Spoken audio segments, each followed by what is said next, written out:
Saudara-saudara sekalian, kenaikan PBB di Pati sampai 250% itu bukan sekedar salah hitung.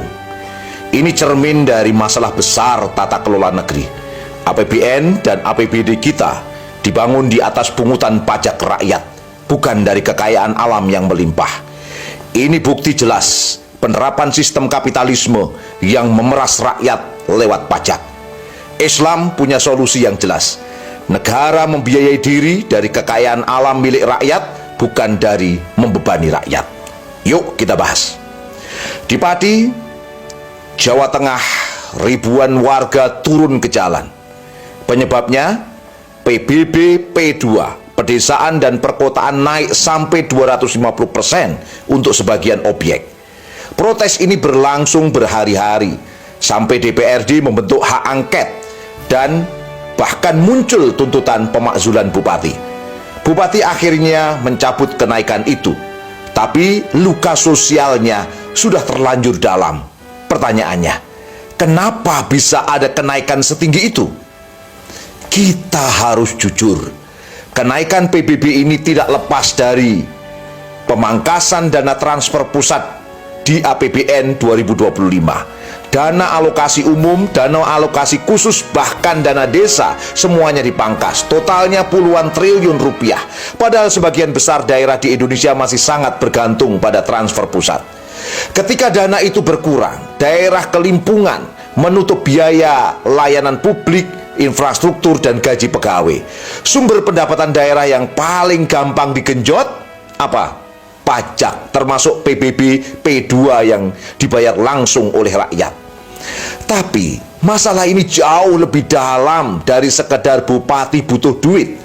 Sistem keuangan negara kita dibangun dengan pajak sebagai tulang punggung. APBN setiap tahun lebih dari 70% bersumber dari pajak. Sementara sumber daya alam strategis, minyak, gas, tambang, hutan, bahkan air diswastanisasi. Negara hanya jadi regulator, menerima royalti dan pajak kecil dari perusahaan yang mengelola. Bayangkan, sumber daya alam yang nilainya ribuan triliun rupiah, tapi masuk ke kas negara hanya secuil. Inilah logika kapitalisme. Kekayaan publik jadi komoditas segelintir pihak, rakyat dibebani pajak untuk membiayai negara.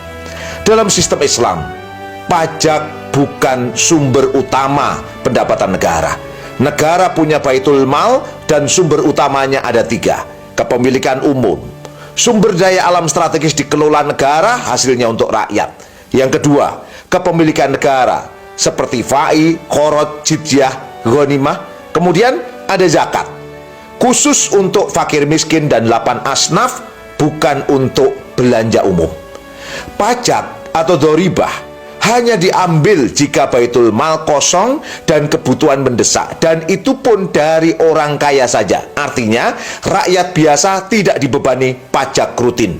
Negara bisa membiayai pendidikan gratis, layanan kesehatan, infrastruktur, dan keamanan tanpa menggerogoti kantong rakyat.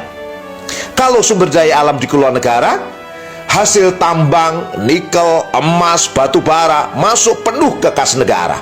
Pendapatan energi bisa mensubsidi listrik dan bahan bakar rakyat.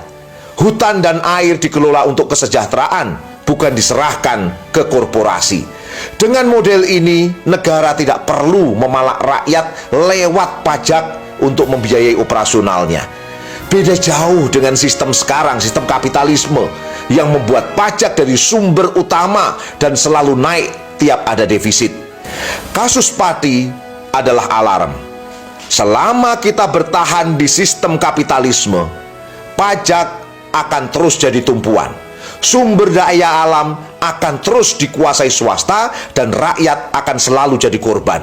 Akar masalahnya adalah penerapan sistem kapitalisme ini. Karena itu, solusinya adalah mencabut sistem kapitalisme ini dan menggantinya dengan sistem Islam yang adil, mandiri, dan menyejahterakan rakyat. Perubahan ini butuh kesadaran kolektif, keberanian, dan gerakan bersama. Dan perubahan itu dimulai dari kesadaran Anda hari ini. Allahu Akbar.